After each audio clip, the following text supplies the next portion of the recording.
program from Imagine, Erie, Pennsylvania. Funding for this program was provided by Coalition for Freedom, Milliken and Company, and E.A. Morris. I say to you today, my friend, let freedom ring. From the prodigious hilltops of New Hampshire, let freedom ring. If you take a close look at the poverty figures, the most ironic and I think tragic conclusion that you reach is that we were winning the war on poverty in this country until shortly after Lyndon Johnson declared war on it.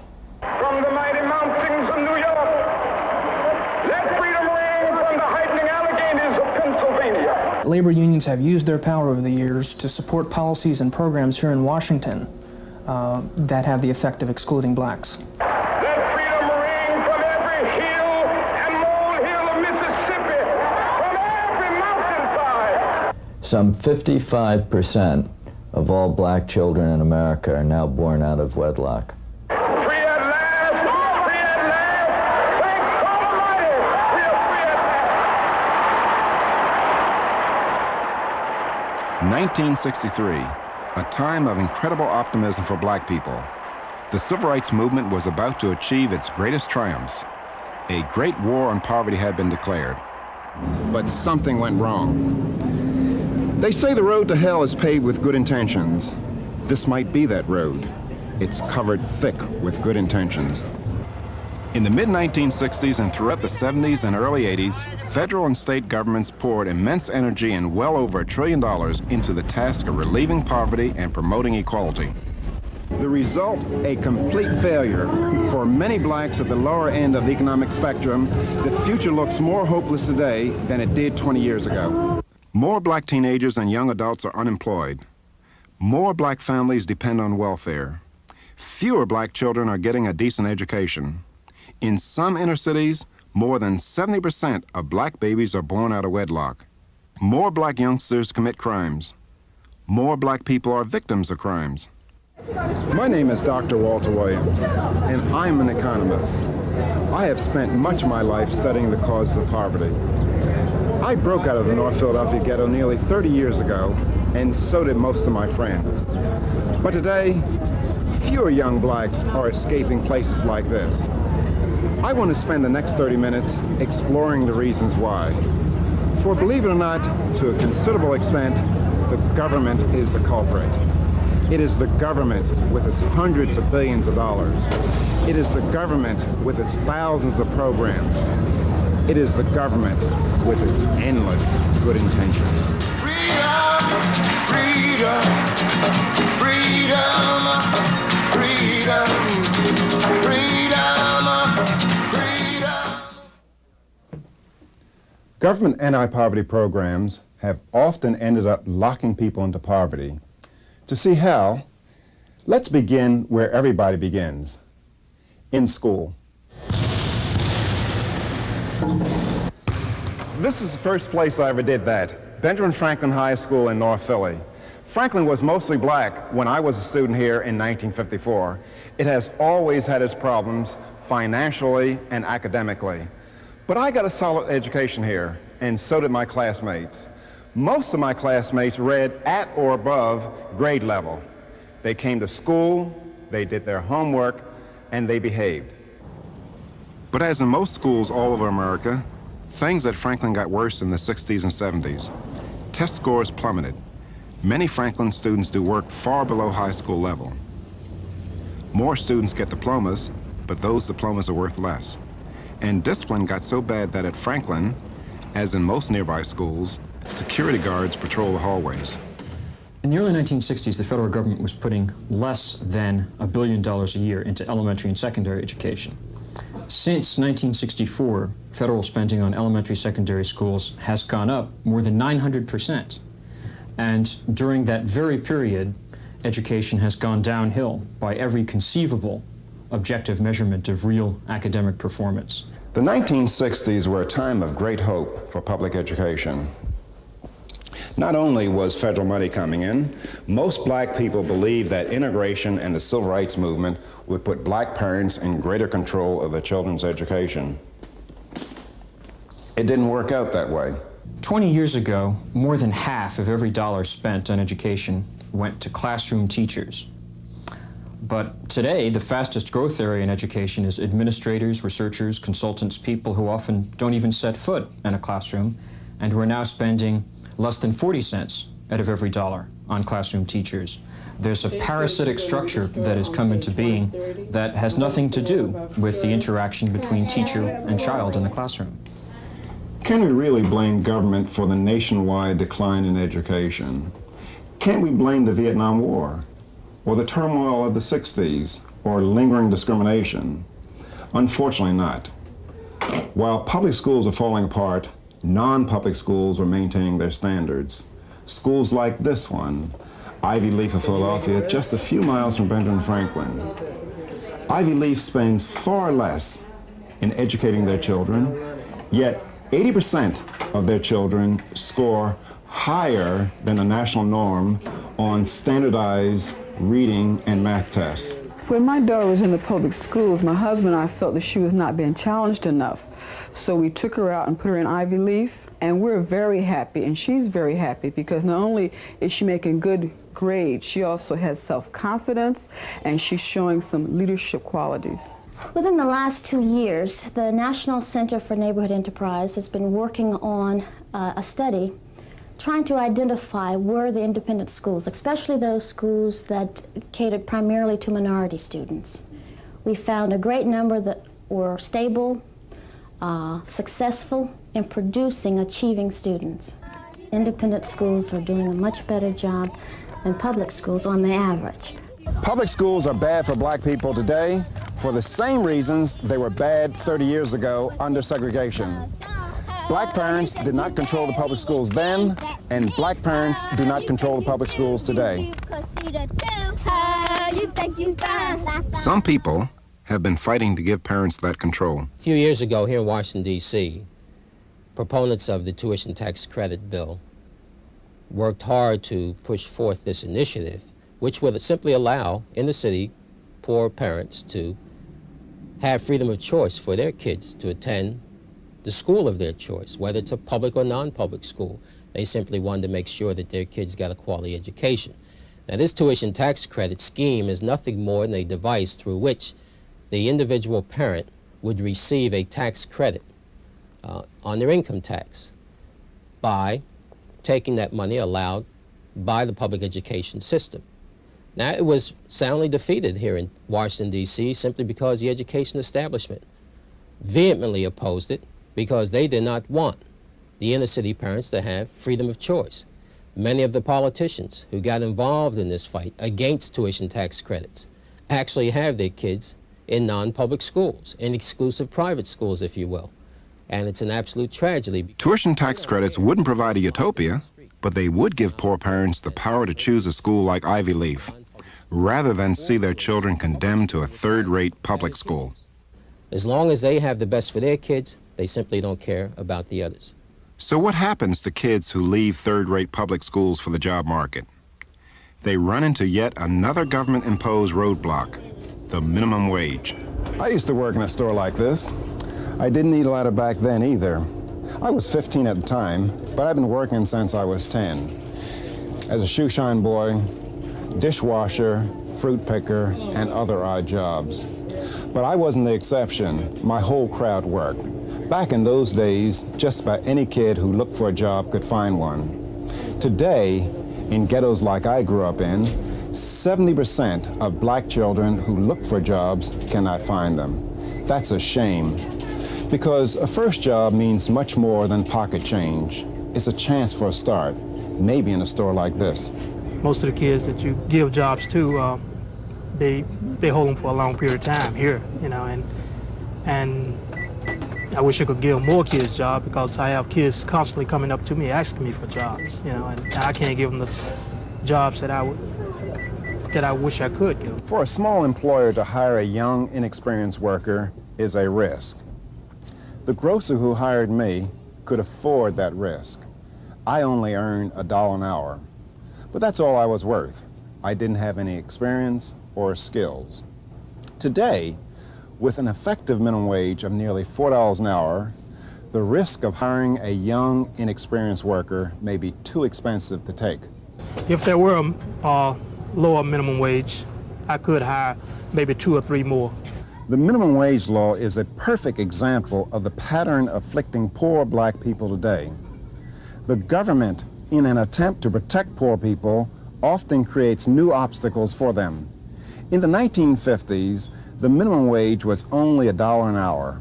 Given the price level at that time, that meant there was virtually no minimum.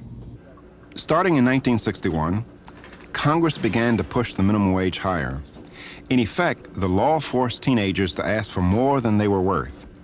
As it became more expensive to hire young workers, black teenage unemployment soared. By 1982, the effective minimum wage, including Social Security and other payroll taxes, was almost $4 an hour, and black teenage unemployment stood at nearly 50%. Other factors contributed, but the minimum wage did a lot of the damage. I'm going to be lookout for 3 black males, ages 12 to 14 years. The minimum wage may seem like a small thing, but if government had prevented me from working as a teenager, as it prevents so many kids today, it might have altered the entire course of my life. If at that crucial time I had gotten into the habits of the street rather than the habits of working, I hate to think where I might be today. Of course, many black people have made it in recent years, especially those who have finished college and entered their professions. But many others, on the lower end of the scale, trying to get solid blue-collar careers have run into government roadblocks that work just like the minimum wage law. I drove a cab back in 1957 for a while. I made about $125 a week. The drivers in Philly now tell me they make about $250 a week.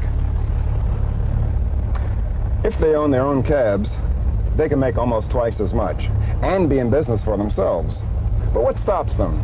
It's the thousands of federal and state regulations that are imposed on the U.S. economy. In Philly, the number of cab licenses is restricted by law. That makes them scarce and expensive, almost $20,000 apiece at last count. If you can't come up with 20 grand, forget about driving for yourself.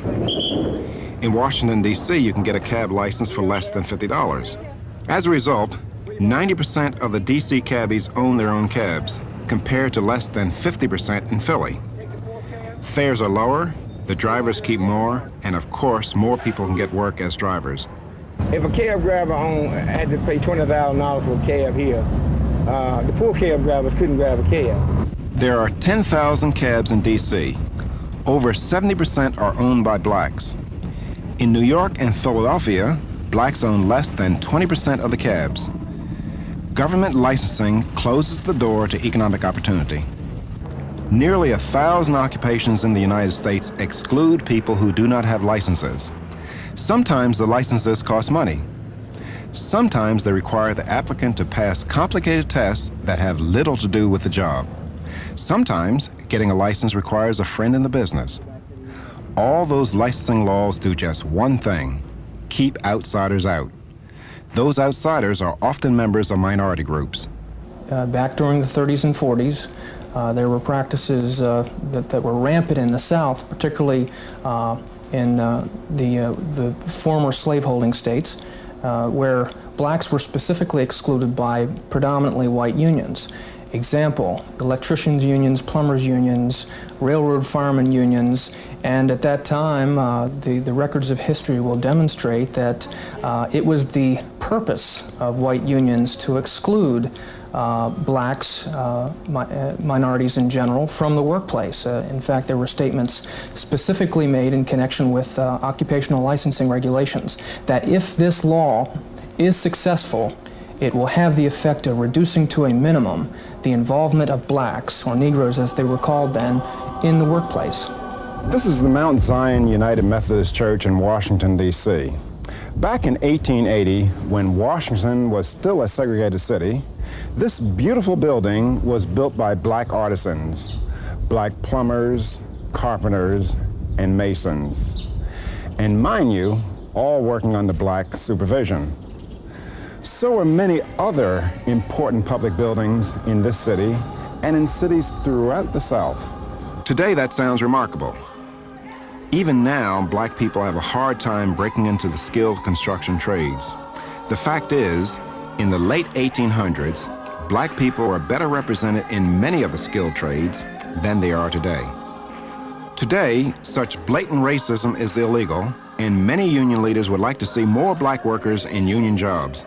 But again, good intentions don't always produce good results. The effect of the government endorsing collective bargaining and the closed shop concept within the union movement was that it basically locked in place, to a large degree, for a generation or two to come, white domination of unions. And when you confer upon a union, in effect, monopoly rights to bargain collectively for the entire workforce, they in effect can lay out the conditions, they can set the price for their labor, and they can control entrance to that particular industry. Restrictive labor laws are just like minimum wages in some ways. In effect, they force inexperienced workers to charge more for their labor and thus keep them from competing for jobs. There are many examples, but one of the most infamous is the Davis-Bacon Act, passed in the racist days of 1931, but still enforced today. The Davis-Bacon Act is a 50-year-old law passed during the Depression, the purpose of which was to prevent employers from undercutting wages at a time when it was very much a seller's market in employment, a very high unemployment rate, and it was a worker protection act. Now, it's very much outdated today because the Davis-Bacon Act, 50 years later, has become a union protection act.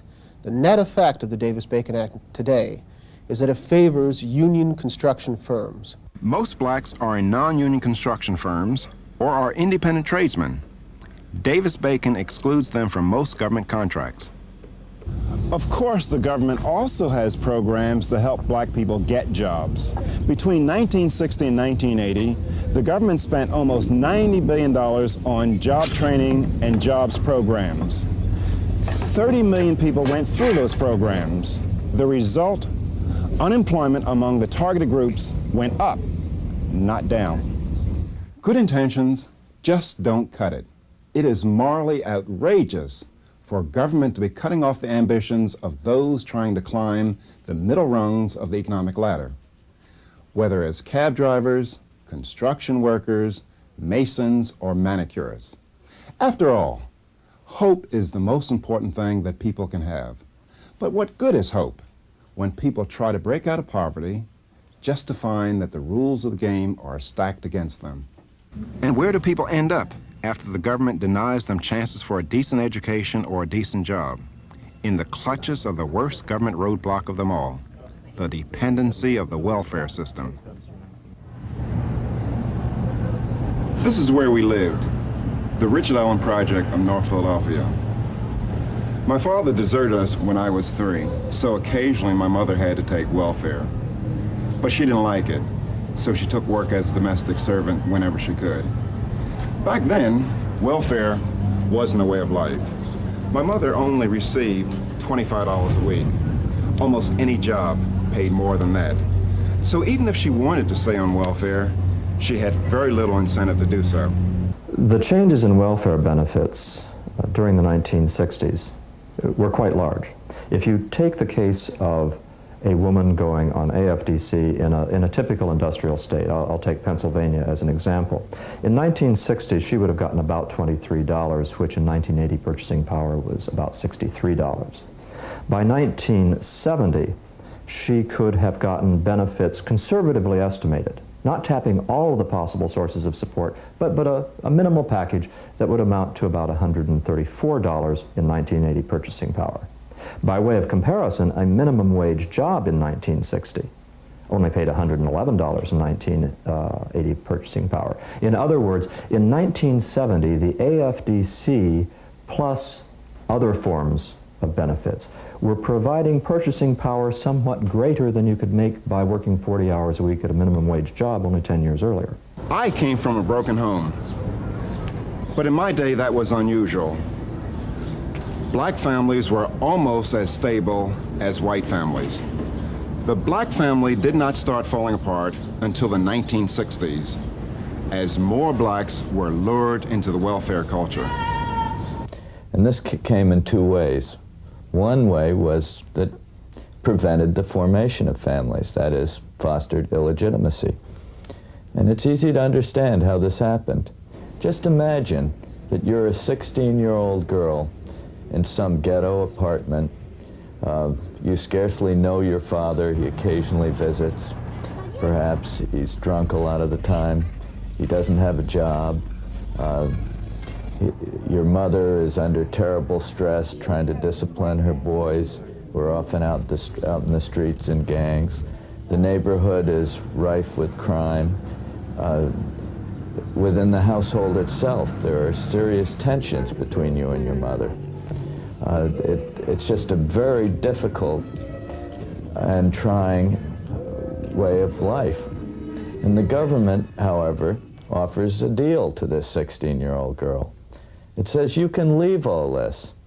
You can have liberation in an apartment of your own. You can have access to some 17 different social programs.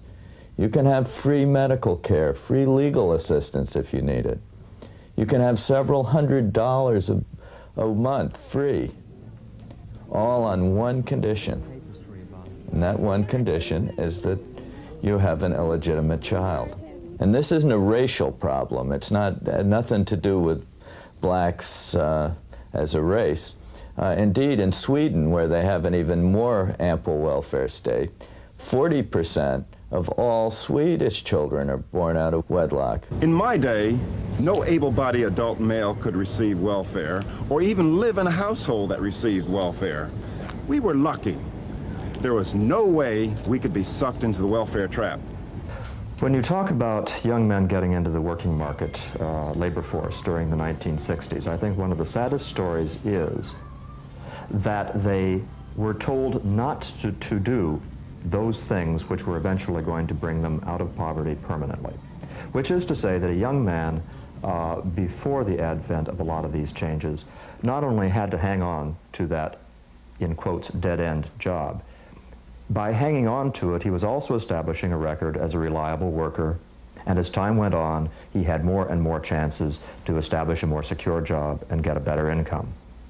Once it became more rational for him to drift in and out of the labor market, having a job for a while, then not having a job and putting together a package of welfare benefits, perhaps getting some money from a woman he was living with, perhaps getting some money in the underground economy. That would increase his income in the short term.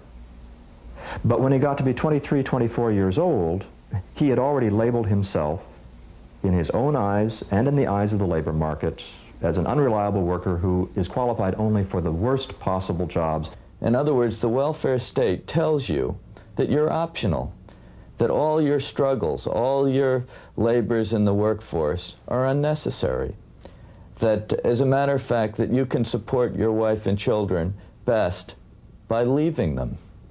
That's the deal that the welfare state offers the man in the ghetto. And not surprisingly, over the years, increasing numbers of men have left their families in the ghetto. Back in my day, to be called a welfare kid was almost as bad as being called a nigger.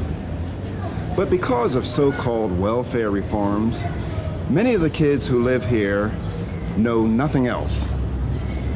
They may never learn to pull themselves out of poverty one step at a time. Like some giant drug pusher, their government has lured them into dependency on a system that will maintain them in permanent poverty. In every respect, welfare reform has backfired. 20 years after we declared war on poverty, poverty has won. Restrictive labor laws, minimum wages, public schools, jobs programs, and a maze of welfare programs have all been prescribed as weapons in the war against poverty. But poverty is winning. These people are poor, but they don't have to stay poor, for they're intelligent, honest, and potentially hard-working persons. Can they make it on their own? Given the right kind of help, of course they can. The solution is quite simple. Give parents greater control over their children's education by setting up a tuition tax credit or voucher system. which will broaden parental choice by introducing competition and in turn revitalize our public and non-public schools. Remove the burden of the minimum wage from youngsters. Teenagers need early work experiences to learn the world of work, and yes, make mistakes while they're young. That way, they become more valuable as adult workers. Eliminate government roadblocks that prevent fledgling entrepreneurs from starting their own business. Enact a compassionate welfare system, such as a negative income tax that removes demeaning dependency and disincentives. America's long tradition of converting poor people into middle-class people can be extended to today's poor by giving them the right to make their own decisions. As Martin Luther King said, let freedom ring. Let it ring in the schools, the job markets, and the neighborhoods across the land. And then we can all be free, free at last.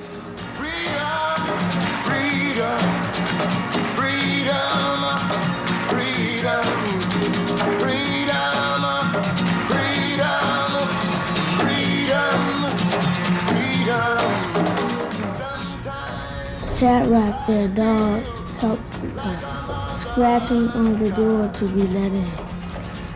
Open the door for Shad, she said, and the bright sunlight streamed in and seemed to reassure them both. They left the door open and sat on the doorstep.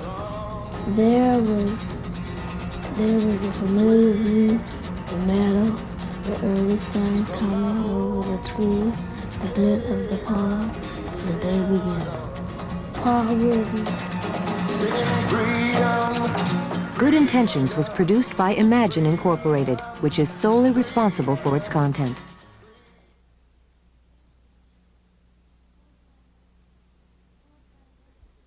For a transcript of this program, send $4 to Good Intentions, Imagine Incorporated, P.O. Box 379, McCain, Pennsylvania, 16426. That's Good Intentions, Imagine Incorporated, P.O. Box 379, McCain, Pennsylvania, 16426. Funding for this program was provided by Coalition for Freedom, Milliken and Company, and E.A. Morris.